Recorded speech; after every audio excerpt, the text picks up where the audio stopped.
Once upon a time, in the global capital of property disputes, a young boy, the Dayan, was born into an Israeli family of aspiring entrepreneurs.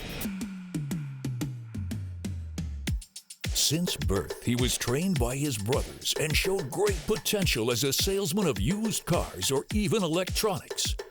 But he pined for a life where he could pursue his secret passion, giving haircuts to bondholders.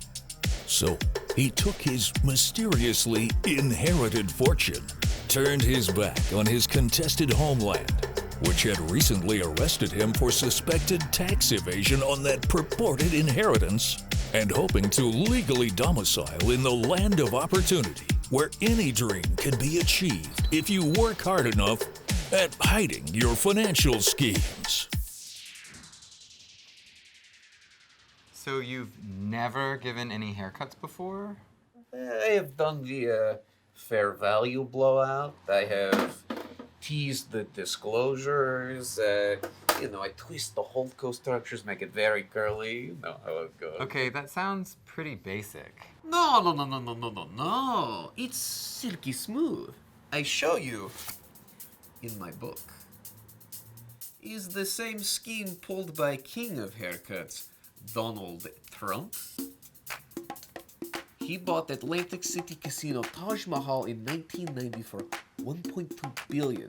He goes public, transfers his own debt to bond and shareholders. They go to bankruptcy court 4 times, convince the bondholders to take less money rather than zero. See?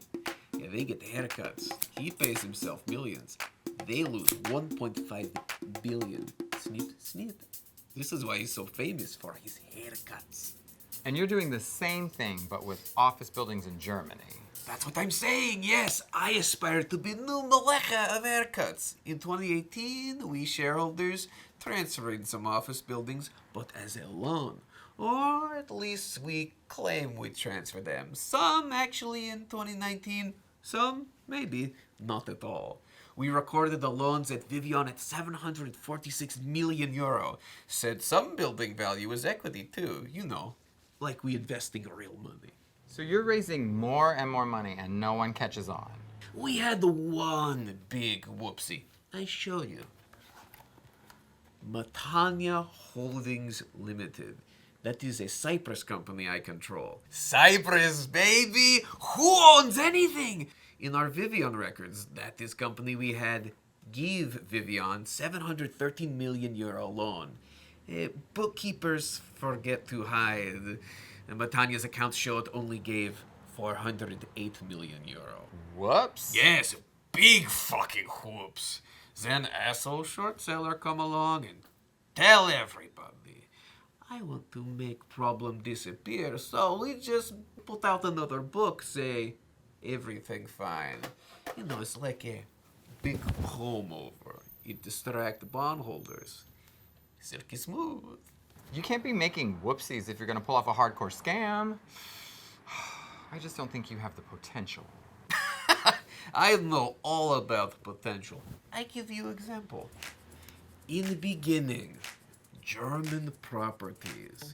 I include 2 properties weren't even buildings. They were development rights.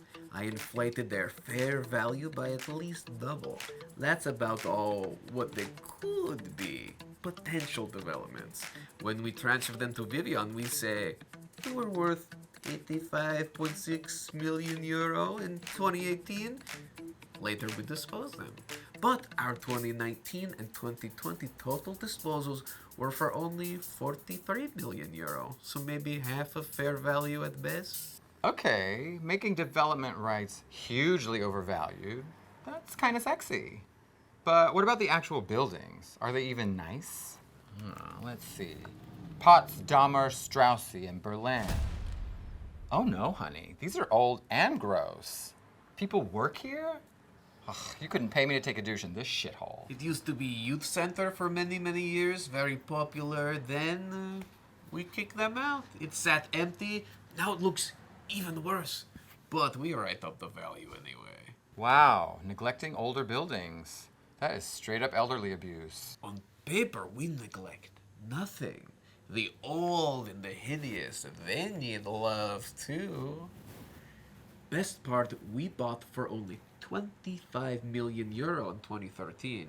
Then we use a little bit of fair value magic and some friends. We sell them, and a few years later, we buy them back again. Now we say it's worth 280 million euro. Lather, rinse, repeat. How come nobody cares that you're paying rent to yourself? Yes, asshole short seller again here. They find out rent 24. So we just say, oh, rent 24, only small tenant, and I don't own anymore. In real, rent 24 is maybe between 7 and 11% of German property rents. Yes, okay? But I say 2.5%. We won't go higher. Stop pushing me. That is final offer. But how can you do that? You want demonstration? Rent 24 lease empty space at a big development under construction called Fürst. We are about to buy it, but it was so empty, kind of looks like a problem. At the time, there is 20,000 usable square meter, maybe only half full, like Dead Sea. We get the Rent 24 to sign paper saying they lease 9,500 square meter, so the other half, this space, is filled with the stroke of a pen. Silky smooth as Ben Gurion's head. So you're just playing with percentages to basically hide that you're paying rent to yourself? But I can get that percent number down if I want to, like for asshole short seller. First, I cut a little off the top. Was 9,500 square meter. Now just 6,800. Then I just count all the space, include all the incomplete area. The whole development is 108,000 square meter, maybe. Divide by such a big number. Then the rent 24 is just 6.3%, not 43%. See? We didn't even complete the rest of that 88,000 square meter the whole time we held it.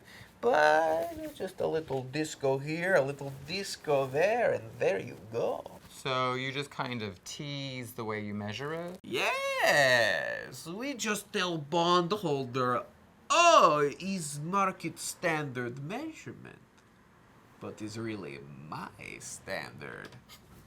Snip, snip. So no one can find any documents? Some schmucks dug through Cyprus filings, and they just found out that way back in 2017, our controlling shareholders took 78.6% fair value gains on a set of properties. They untangle some of this nice styling. So did you take a 78.6% fair value gain and then stick those properties into Vivion? Yeah, probably. I never revealed my secrets, but wouldn't it make sense if those overvalued properties were contributed to Vivion to inflate the loans, you know, so we can make our shareholder loan look big and bushy? But like I say, they only just find out in 2023. But at least Vivion does still own these shitty properties, right? Some of them, of course. Some we trade back and forth, you know, with friends. We make special deal, but not always own them exactly how you might think of the word own. I tell you, ownership is a state of mind. So let me get this straight. Vivion inflated the values of what it did own, sometimes with related parties, some that it later lied about, and in some cases didn't even own the property holding companies they said they owned when you were issuing the bonds? Yes, I just want to give lots and lots of bondholders nice haircuts. I will do whatever it takes. That's the most brazen, bold haircut plan I've ever heard of. You're hired. You won't regret this. I will make the books silky smooth.